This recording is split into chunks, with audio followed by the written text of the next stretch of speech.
Hello friends, welcome back to one and only હિત study. તો આજે આપણે 601માં પ્રશ્ન સુધી પહોંચી ચૂક્યા છીએ. ખોટો સમય બરબાદ ન કરતા શરૂઆત કરીએ આજના આપણા આ વિડીયો લેક્ચરની. 601મો પ્રશ્ન કંઈક આવો છે: ગ્રાહકોના અધિકારમાં શેનો સમાવેશ થતો નથી? જોઈએ આપણે તો ભાઈ ગ્રાહકનો અધિકારમાં સુરક્ષાનો સમાવેશ થાય છે, પસંદગી ચોઇસનો સમાવેશ થાય છે, ગ્રાહકલક્ષી શિક્ષણનો સમાવેશ થાય છે, ફરિયાદ નોંધવાનો સમાવેશ થતો નથી. ગ્રાહકોને હલકી ગુણવત્તાવાળા માલથી થતું નુકસાન એ કેવું નુકસાન છે? તો જો ભાઈ ગ્રાહકો હલકી ગુણવત્તાવાળી વસ્તુઓનો ઉપયોગ કરે એના કારણે શારીરિક નુકસાન થાય, આર્થિક નુકસાન ન થાય, સામાજિક નુકસાન ન થાય, પર્યાવરણીય નુકસાની ન થાય, પણ શરીર સાથે નુકસાન થાય એટલે શારીરિક નુકસાન સાચો જવાબ બને છે. વધુ ભાવ લઈને કરવામાં આવતું ગ્રાહકોને ખાલી જગ્યા શોષણ કહે છે. વધારે ભાવ લેવા એ આર્થિક શોષણમાં આવી જાય ભાઈ, બરાબર. વધારે ભાવ લેવા એ આર્થિક શોષણનો એક હિસ્સો બની જાય છે. ગ્રાહકોના રક્ષણમાં ધંધાનું શું રહેલું છે? તો હિત રહેલું છે ભાઈ. ગ્રાહકોનું તમે રક્ષણ કરશો તો ધંધાનું પણ રક્ષણ થશે. નફાના હેતુસર કરવામાં આવતી આર્થિક પ્રવૃત્તિ એટલે ધંધો. નફાના હેતુસર આર્થિક પ્રવૃત્તિની વાત કરી ભાઈ, એટલે જ ધંધો. બંધારણમાં જણાવ્યા અનુસાર ભારત દેશ શું છે? તો સમાજવાદી છે ભાઈ, બરાબર. સમાજવાદી દેશ છે. સમાજ પહેલા, બાકી બધું પછી. સંયુક્ત રાષ્ટ્ર સંઘ દ્વારા બહાર પાડેલી માર્ગદર્શિકાઓ અનુસાર ગ્રાહકોનો અધિકાર કયો છે? તો આરોગ્યપ્રદ વાતાવરણ, બરાબર. આરોગ્યપ્રદ વાતાવરણમાં જીવન જીવવાનો અધિકાર એને પ્રાપ્ત થયેલો છે. ગ્રાહકો સાથે છેતરપિંડી થવાના કારણો કયા કયા હોઈ શકે? તો ગ્રાહક સંગઠિત અને જાગૃત નથી ભાઈ, બરાબર. આ એનું મુખ્ય કારણ છે કે ગ્રાહક સંગઠિત અને જાગૃત નથી. રાષ્ટ્રીય કક્ષાના આયોગમાં કેટલી રકમ સુધીના દાવાઓની પતાવટ થાય છે? રાષ્ટ્રીય કક્ષાની વાત કરી તો રાષ્ટ્રીય કક્ષામાં 1 CR થી વધારે હોય, બરાબર.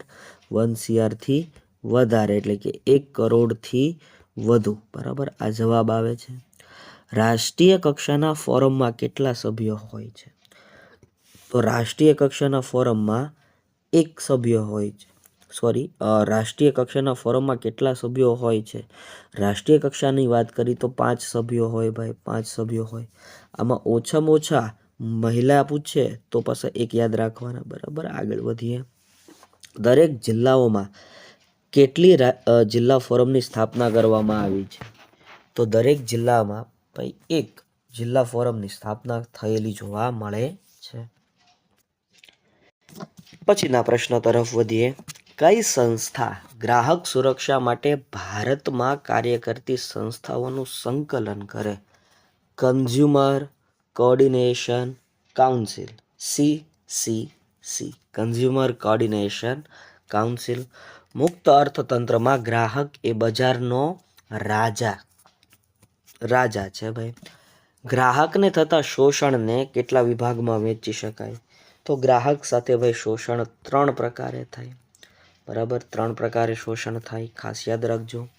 જાહેર હિતની અરજી કઈ કોર્ટમાં થઈ શકે? તો સીધો ભાઈ સુપ્રીમ કોર્ટમાં વયું જવાનું. આંતરરાષ્ટ્રીય કક્ષાએ દર વર્ષે કયો દિવસ ગ્રાહક અધિકાર દિન તરીકે ઉજવાય છે? તો 15મી માર્ચ, બરાબર. 15મી માર્ચનો દિવસ. ગ્રાહક સુરક્ષા કાયદો કયા વર્ષમાં પસાર કરવામાં આવ્યો? તો 1986માં પસાર કરવામાં આવ્યો. સ્વૈચ્છિક રીતે કાર્ય કરતી મોટાભાગની સંસ્થાઓ કોનું સભ્યપદ ધરાવે છે? તો કન્ઝ્યુમર કોર્ડિનેશન કાઉન્સિલ, બરાબર. કન્ઝ્યુમર કોર્ડિનેશન કાઉન્સિલનું સભ્યપદ ધરાવે છે. સ્વૈચ્છિક રીતે કાર્ય કરતી સંસ્થાઓ એમાં ભાગ લેવો ફરજિયાત છે ભાઈ, બરાબર. કન્ઝ્યુમર કોર્ડિનેશન કાઉન્સિલમાં પોતાનું સભ્યપદ મેળવવું ફરજિયાત છે એટલા માટે. ગ્રાહકે દરેક વસ્તુની ખરીદી સમયે શેનો આગ્રહ રાખવો જોઈએ? તો ગ્રાહકે દરેક વસ્તુની ખરીદી સમયે ભાઈ બિલ લેવાનો, બરાબર, બિલ લેવાનો આગ્રહ રાખવો જ જોઈએ. રાષ્ટ્રીય કક્ષાના આયોગમાં ઓછામાં ઓછી કેટલી વ્યક્તિઓ નિમણૂક થાય? રાષ્ટ્રીય કક્ષાની વાત કરી, 5 વ્યક્તિઓની નિમણૂક થાય. યાદ રાખતું જવાનું ભાઈ. વધુ ભાવ લઈને ગ્રાહકોનું કરવામાં આવતું શોષણ એટલે જ વાલા મિત્રો આર્થિક શોષણ. એટલે શું? આર્થિક શોષણ. ગ્રાહકને પેદાશની ગુણવત્તા, જથ્થો, શુદ્ધતા, કિંમત વગેરેની માહિતી મળવી જોઈએ. આ અધિકાર એટલે કયો અધિકાર? તો ભાઈ આ અધિકાર એટલે જાણકારીનો અધિકાર. કયો અધિકાર ભાઈ? જાણકારીનો અધિકાર. ગ્રાહકો છેતરાય છે કારણ કે ગ્રાહકો સંગઠિત અને જાગૃત નથી. બરાબર, સંગઠિત અને જાગૃત નથી. રાષ્ટ્રીય કક્ષાનો આયોગ કેટલી રકમના દાવાની ફરિયાદ સાંભળી તેનો નિકાલ કરી શકે છે? તો 1 કરોડ કે તેથી વધારે રકમ હોય, બરાબર, 1 કરોડ કે તેથી વધારે રકમ હોય તો તેનો દાવો સાંભળે છે અને ત્યારબાદ તેનો નિકાલ કરી શકે છે. આગળ વધીએ. ₹20 લાખ સુધીના દાવાની ફરિયાદ સાંભળી તેનો નિકાલ કરે છે. કોણ? તો 20 લાખ સુધીના જે દાવાઓ છે એ જિલ્લા કક્ષાના ફોરમમાં જ સાંભળવામાં આવે, એટલે જિલ્લા કક્ષાનું ફોરમ આવે. ગ્રાહકોના થતા શોષણને કેટલા વિભાગમાં વહેંચી શકાય? 3 વિભાગમાં વહેંચી શકાય. ભારત સરકારે પર્યાવરણને પ્રદૂષિત થતું અટકાવવા માટે કયા માર્ગની યોજના બહાર પાડી છે? તો ઇકો માર્ક. ભાઈ કયો માર્કો? ભાઈ ઇકો માર્કો બનાવેલો છે, ખાસ યાદ રાખજો. ભારતમાં નીચેનું જાહેર એકમ લોક અદાલત યોજે છે. કયું એકમ છે કે જે લોક અદાલત યોજે છે? તો BSNL, ભારત સંચાર નિગમ લિમિટેડ. બરાબર, ભારત સંચાર નિગમ લિમિટેડ, એમના દ્વારા ભાઈ આ કામ કરવામાં આવતું હોય છે. આગળ વધીએ. ગ્રાહકના આરોગ્યને જોખમકારક હોય તેવી ચીજ વસ્તુઓ કે સેવાઓ સામે રક્ષણનો અધિકાર. તો એટલે શું? તો તમે જાણો છો એ પ્રમાણે ભાઈ એને સુરક્ષાનો અધિકાર કહેવાય. બરાબર, શેનો અધિકાર કહેવામાં આવે? સુરક્ષાનો અધિકાર કહેવામાં આવે છે. આગળ વધીએ. જે વ્યક્તિ અવેજના બદલામાં વસ્તુ કે સેવા મેળવે છે તે એટલે શું? તો એટલે ભાઈ ગ્રાહક. તે એટલે ગ્રાહક. ટ્રેડમાર્ક ધારો કયા વર્ષમાં અમલમાં આવ્યો?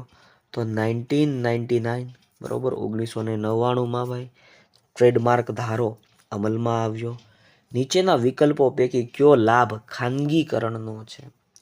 તો ગુણવત્તાયુક્ત વસ્તુ કે સેવાનું ઉત્પાદન. ગુણવત્તાયુક્ત વસ્તુ કે સેવાનું ઉત્પાદન. ભારતમાં ઉદારીકરણ, ખાનગીકરણ અને વૈશ્વિકીકરણની શરૂઆત કયા વર્ષથી થઈ? તો 1991થી ભાઈ થઈ. બરોબર, 1991થી ખાનગીકરણ, વૈશ્વિકીકરણની શરૂઆત થઈ. પ્રમાણભૂત વજન અને માપ ધારો કયા વર્ષમાં અસ્તિત્વમાં આવ્યો? તો 1976માં અમલમાં આવ્યો. 1976માં અમલમાં આવ્યો પ્રમાણભૂત અને વજનનો માપ ધારો. ટ્રેડમાર્ક ધારો ક્યારે અસ્તિત્વમાં આવ્યો? 1999, 1999માં. આવશ્યક ચીજ વસ્તુઓનો ધારો ભાઈ. આવશ્યક ચીજ વસ્તુઓનો ધારો. તો આવશ્યક ચીજ વસ્તુઓનો ધારો 1955માં અમલમાં આવ્યો ભાઈ. બરાબર, 1955માં અમલમાં આવ્યો. આવશ્યક ચીજ વસ્તુઓનો ધારો કયા વર્ષમાં અમલમાં આવ્યો? વાત કરી ફરીવાર એ જ પ્રશ્ન. બરાબર, 1955માં. નીચેના પૈકી કયો લાભ ખાનગીકરણનો નથી? તો ઓપ્શન જોઈએ ભાઈ. કાર્યક્ષમતામાં વધારો છે, રાજકીય દખલગીરીનો અભાવ બરાબર છે, આધુનિક ટેકનોલોજીનો ઉપયોગ બરાબર છે, પણ કર્મચારીનું શોષણ આનો સમાવેશ ખાનગીકરણમાં થતો નથી. વિદેશી હુંડિયામણ માટે ભારતમાં હાલ કયો કાયદો અસ્તિત્વમાં છે? તો વિદેશી હુંડિયામણની કામગીરી માટે હાલ ભારતની અંદર ફેમા, ફોરેન એક્સચેન્જ મેનેજમેન્ટ એક્ટનો કાયદો અમલમાં છે. ભારતીય ચલણ રૂપિયાને કઈ સંજ્ઞા આપવામાં આવી છે? તો તમે જાણો છો બધા ભાઈ રૂપિયાની નિશાનીની વાત છે, રૂપિયાના સિમ્બોલની વાત છે. આગળ વધીએ. ગ્રાહક સુરક્ષા ધારો કયા વર્ષમાં અસ્તિત્વમાં આવ્યો? તો 1986માં અમલમાં આવ્યો. 1986માં અમલમાં આવ્યો ભાઈ. ઔદ્યોગિક વિકાસ અને નિયમન ધારો કયા વર્ષમાં અમલમાં આવ્યો? 1951માં અમલમાં આવ્યો ભાઈ. ધંધાકીય પર્યાવરણના પરિબળોમાં કયા પરિબળોનો સમાવેશ થતો નથી? તો મિત્રો આમાં આવે મનોવૈજ્ઞાનિક પરિબળ. શું આવશે ભાઈ? મનોવૈજ્ઞાનિક પરિબળ. સરકારે કર માળખું વધુ સરળ અને ખાલી જગ્યા બનાવવા માટે પગલાં લીધા. પારદર્શી બનાવવા માટે ભાઈ, બરોબર, પારદર્શી બનાવવા માટે. પર્યાવરણના અભ્યાસને કારણે ધંધાકીય એકમ બજારની ખાલી જગ્યાને સમજી શકે છે. શેને સમજી શકે ભાઈ? બજારની તકને સમજી શકે ભાઈ. ધંધાના વિકાસને કોની સાથે પ્રત્યક્ષ સંબંધ છે? તો સામાજિક કલ્યાણ સાથે પ્રત્યક્ષ સંબંધ જોવા મળે છે. ત્યારબાદ આપણા દેશમાં કેટલાક ખાસ પ્રકારના ધંધા કોની સાથે સંકળાયેલા છે? તો જ્ઞાતિ સામાજિક જૂથ સાથે સંકળાયેલા છે ભાઈ. અત્યારે ઘણા ઉદ્યોગો ગુણવત્તાયુક્ત જથ્થાબંધ અને સતત ઉત્પાદન માટે કોનો ઉપયોગ કરે છે? તો યંત્ર માનવનો એટલે કે રોબોટિક્સનો ઉપયોગ કરતા થઈ ગયા છે ભાઈ. વિદેશ વિનિમય સંચાલન ધારો એટલે કે ફોરેન એક્સચેન્જ મેનેજમેન્ટ એક્ટ કયા કાયદાના સ્થાને અમલમાં આવ્યો? તો જે નિયંત્રણવાળો ધારો હતો એની જગ્યાએ આ અમલમાં આવ્યો, એટલે કે વિદેશી વિનિમય નિયંત્રણ ધારો હટી ગયો અને એની જગ્યાએ ફેમા નામનો કાયદો આવ્યો. આઝાદી પછી પંચવર્ષીય યોજનામાં કયા ક્ષેત્રને વધુ મહત્વ આપવામાં આવ્યું હતું? તો કૃષિ ક્ષેત્રને મહત્વ આપવામાં આવ્યું હતું ભાઈ. પણ પછી જાહેર ક્ષેત્રને પણ મહત્વ આપવામાં આવ્યું, સંયુક્ત ક્ષેત્રને મહત્વ આપવામાં આવ્યું, ખાનગી ક્ષેત્રને મહત્વ આપવામાં આવ્યું. પણ આઝાદી પછી સૌથી વધારે જો જવાબ નજીકનો હોય ને તો એ જાહેર ક્ષેત્ર છે. વૈશ્વિકીકરણની શરૂઆત કયા દેશોએ કરી હતી? તો વૈશ્વિકીકરણની શરૂઆત વિકસિત દેશોએ કરી હતી. કોણે કરી હતી? વિકસિત દેશોએ કરી હતી. વિડીયો ગમતો હોય તો લાઈક કરો, શેર કરો, કમેન્ટ સેક્શનમાં કમેન્ટ કરો. આવા નવા વિડીયો જોવા માટે અમારી આ ચેનલને સબસ્ક્રાઈબ કરો ભાઈ. 651મો પ્રશ્ન પહોંચી ચૂક્યા છીએ આપણે. વૈશ્વિકીકરણના કારણે નીચેના પૈકી કયા ક્ષેત્રે દેશની રાજકીય સરહદોની મર્યાદા દૂર થાય છે? તો જો બેન્કિંગ, વીમો, સંદેશા વ્યવહાર અને સૂચિત તમામ, આ બધા એના લીધે ભાઈ વૈશ્વિકીકરણની સમસ્યાઓમાં ફાયદો થયો અને સરહદોની સીમાઓ દૂર થઈ. વિશ્વ વ્યાપાર સંગઠન નીચેનામાંથી કઈ પ્રવૃત્તિ કરે છે? તો વૈશ્વિકીકરણના અવરોધોને દૂર કરે છે ભાઈ. વૈશ્વિકીકરણના અવરોધો હોય તો એ અવરોધોને દૂર કરે છે. કયા વર્ષ પછી ખાનગીકરણના કારણે જાહેર ક્ષેત્રનું મહત્વ સતત ઘટતું રહ્યું છે? તો 1991 પછીની વાત છે ભાઈ. ખાનગીકરણના કારણે જાહેર ક્ષેત્રનું મહત્વ સતત ભાઈ ઘટતું જોવા મળી રહ્યું છે. કયો સમયગાળો જાહેર ક્ષેત્ર માટે સૌથી મહત્વનો રહ્યો હતો? તો તમે જોઈ રહ્યા છો 1951થી લઈને 1991 સુધી ભાઈ. 51થી લઈને 91 સુધીનો જે સમયગાળો છે ને એ જાહેર ક્ષેત્ર માટે બહુ મહત્વનો સમયગાળો હતો. હા, જાહેર ક્ષેત્રોનો અમુક વિકાસ થયો હતો પણ અમુક વિકાસ નહોતો થયો. અને 1991 પછી ભાઈ 1991 પછી જે ખાનગીકરણની નીતિ આવી, બરાબર, ખાનગીકરણની જે નીતિ આવી એના કારણે જાહેર ક્ષેત્રનું અસ્તિત્વ થોડુંક ઘટતું ગયું, બરાબર, એમ પણ કહી શકાય. રિઝર્વ બેંક ઓફ ઇન્ડિયાએ ભારતમાં બેંકોને થાપણ પર અને ધિરાણ પરના વ્યાજનો દર નક્કી કરવા માટે કેટલી છૂટ આપી છે? તો મિત્રો આમાં જવાબ આવશે શરતી છૂટ, બરાબર, શરત પ્રમાણેની છૂટ આપવામાં આવી છે. ઉદાર ઔદ્યોગિક નીતિના ભાગરૂપે ભારતમાં કઈ બાબત સ્વીકારવામાં આવી છે? તો યંત્રોનો મહત્તમ ઉપયોગ આ બાબતને ધ્યાનમાં લેવામાં આવી છે, સ્વીકારવામાં આવી છે. સંચાલકો ઘણીવાર પરિબળોની અવગણના કરતા હોય છે. તો સંચાલકો ઘણીવાર કયા પરિબળોની? સામાજિક પરિબળોની, બરાબર, સામાજિક પરિબળોની અવગણના કરતા હોય છે ભાઈ, ખાસ યાદ રાખજો. આગળ વધીએ. પછીનો પ્રશ્ન એવો છે કે સમાજના નીચેના પૈકી કઈ બાબતનો સમાવેશ થતો નથી? માનવ સમુદાયનો સમાવેશ થાય, સામાજિક દૂષણોનો સમાવેશ ન થાય. તમારો જવાબ બી ઓપ્શન આવી ગયો. રાષ્ટ્રીય આવકની વહેંચણી સમાજના જુદા જુદા વર્ગો વચ્ચે શું સ્પષ્ટ કરે છે? તો તે ધંધાકીય માળખું હોય, આર્થિક ભેદ હોય, સામાજિક ભેદરેખા હોય, શૈક્ષણિક ભેદરેખા હોય કે સંપત્તિની ભેદરેખા હોય. તો તમે જુઓ ભાઈ, રાષ્ટ્રીય આવકની વહેંચણી છે ને એ સમાજના જુદા જુદા વર્ગો વચ્ચે આર્થિક ભેદરેખા, બરાબર, કઈ ભેદરેખા? આર્થિક ભેદરેખા સ્પષ્ટ કરે છે. દેશના વિકાસમાં નીચેના પૈકી કોની ચાવીરૂપ ભૂમિકા છે? તો ચાવીરૂપ ભૂમિકામાં તમે જો કૃષિ ક્ષેત્ર હોય, ઔદ્યોગિક ક્ષેત્ર હોય અને સેવા ક્ષેત્ર હોય, તમામની ભાઈ ચાવીરૂપ ભૂમિકા જોવા મળે છે. આર્થિક પદ્ધતિ શું નક્કી કરવામાં મહત્વનો ભાગ ભજવે છે? તો આર્થિક પદ્ધતિ છે ને ભાઈ, બરાબર, એ સૂચિત કાર્યક્રમ, મતલબ કે સૂચિત તમામમાં કૃષિ ક્ષેત્રનો વિકાસ હોય, ઔદ્યોગિક ક્ષેત્રનો વિકાસ હોય અને સેવા ક્ષેત્રનો વિકાસ હોય, એ નક્કી કરવામાં ઉપયોગી બને છે. આર્થિક પદ્ધતિ શું નક્કી કરવામાં મહત્વનો ભાગ ભજવે? તો ફરીવાર પ્રશ્ન આવ્યો, ધંધાકીય માળખું ભાઈ, બરાબર, ધંધાકીય માળખું જવાબ આવે ભાઈ, ધંધાકીય માળખું. ખાસ યાદ રાખજો ભાઈ, ધંધાકીય માળખું. આગળ વધીએ. ભારતે કયું અર્થતંત્ર અપનાવેલ છે? જો ભારત દ્વારા ભાઈ મિશ્ર અર્થતંત્ર અપનાવવામાં આવ્યું છે, બધાને ખબર હોય, બરાબર. મૂડીવાદી આર્થિક પદ્ધતિનો શું અર્થ થાય? તો મૂડીવાદી આર્થિક પદ્ધતિનો અર્થ થાય મુક્ત વેપાર. શું અર્થ થાય? મુક્ત વેપાર.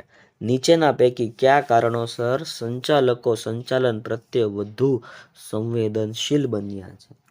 તો આમાં ઓપ્શન આવે ધંધાકીય પર્યાવરણના પરિબળો. ધંધાકીય પર્યાવરણના પરિબળો. ગ્રાહકોની આર્થિક સ્થિતિ અને પસંદગીના કારણે કઈ વસ્તુની માંગ વધે છે? તો તમે જાણો છો ભાઈ, એર કન્ડિશનરની માંગ વધે ભાઈ, એર કન્ડિશનરની માંગ વધતી હોય છે. સાંસ્કૃતિક પરિબળો એકમની કઈ બાબતોને અસર કરે છે? તો સાંસ્કૃતિક પરિબળો એ નિર્ણય પ્રક્રિયાને અસર કરતી બાબત કહી શકાય. ધંધાકીય પર્યાવરણને મુખ્ય કેટલા ભાગમાં વહેંચી શકાય છે? તો મુખ્ય એને 2 ભાગમાં વહેંચી શકાય છે. જાહેર ક્ષેત્રના એકમો પોતાની મૂડીનો કેટલોક ભાગ જાહેર જનતાને ખરીદવા માટે ઓફર કરે છે, તેને શું કહેવાય? તો એને મૂડી વિનિવેશ કહેવાય. એને શું કહેવાય? મૂડી વિનિવેશ કહેવાય. ભારતે કયો કાયદો લાગુ કરવાની પ્રક્રિયા કરી છે કે જે કર માળખાને પારદર્શક બનાવવાની દિશામાં અત્યંત મહત્વનું પગલું છે? તો એ છે ભાઈ GST, goods and services tax, બરાબર. ભારતમાં 1947થી લઈને 1991 સુધીનો સમયગાળો વ્યાપાર ઉદ્યોગ માટે કયા વાતાવરણનો રહ્યો? તો અંકુશિત હતો, બરાબર, અંકુશ રાખવામાં આવતું હતું.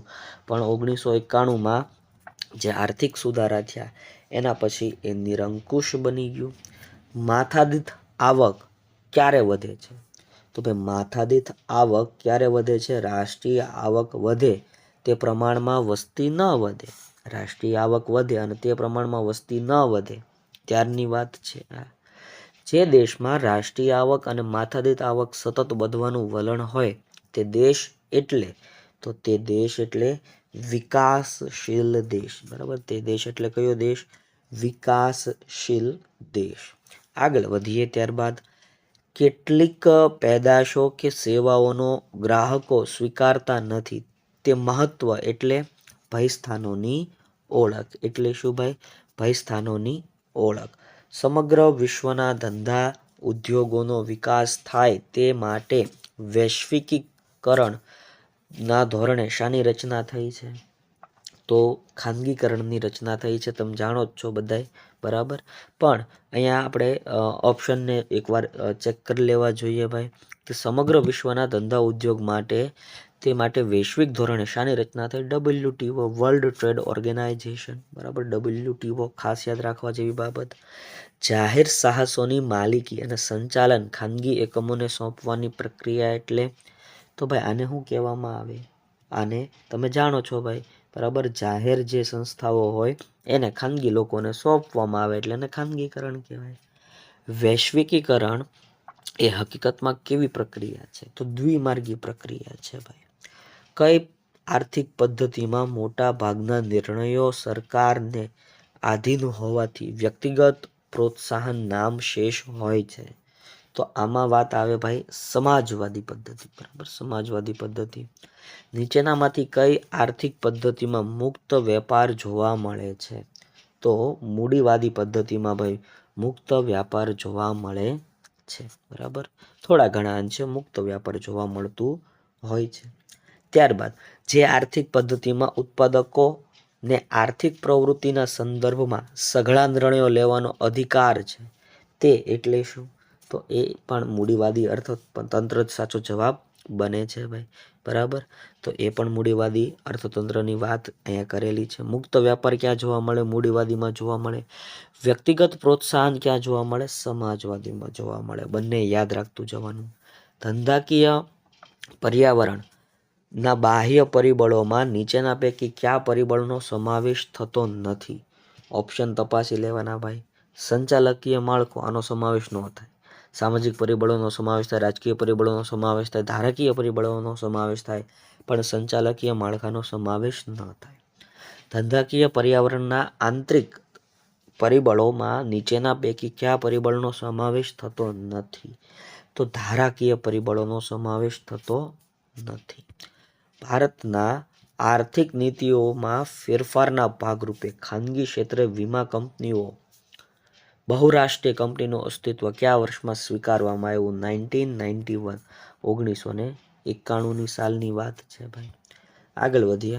ધંધાકીય પર્યાવરણના સંદર્ભમાં કયા પરિબળોનો સમાવેશ થતો નથી? આમ તો બે પ્રશ્નોને આપણે વ્યવસ્થિત ચેક કરી લઈએ ભાઈ. ધંધાકીય પર્યાવરણના પરિબળોમાં કયા સમૂહનો સમાવેશ થતો નથી? તો સાંસદોનો સમાવેશ ન થાય, સ્વાભાવિક છે. ગ્રાહક થાય, હરીફ થાય, કર્મચારી થાય. ધંધાકીય પર્યાવરણના પરિબળોમાં કયા પરિબળોનો સમાવેશ થતો નથી? આર્થિક, સામાજિક, મનોવૈજ્ઞાનિક, સાંસ્કૃતિક. તો મનોવૈજ્ઞાનિકનો ન થાય, બાકી બધાનો થાય. વિડીયો ગમ્યો હોય તો લાઈક કરો, શેર કરો, કમેન્ટ સેક્શનમાં કમેન્ટ કરો, અને આવા વિડીયો જોવા માટે અમારી આ ચેનલને સબસ્ક્રાઈબ કરીને રાખજો. ફરી મળીશ નવા વિડીયોમાં. ત્યાં સુધી રજા લઉં. જય હિન્દ, જય ભારત, વંદે માતરમ.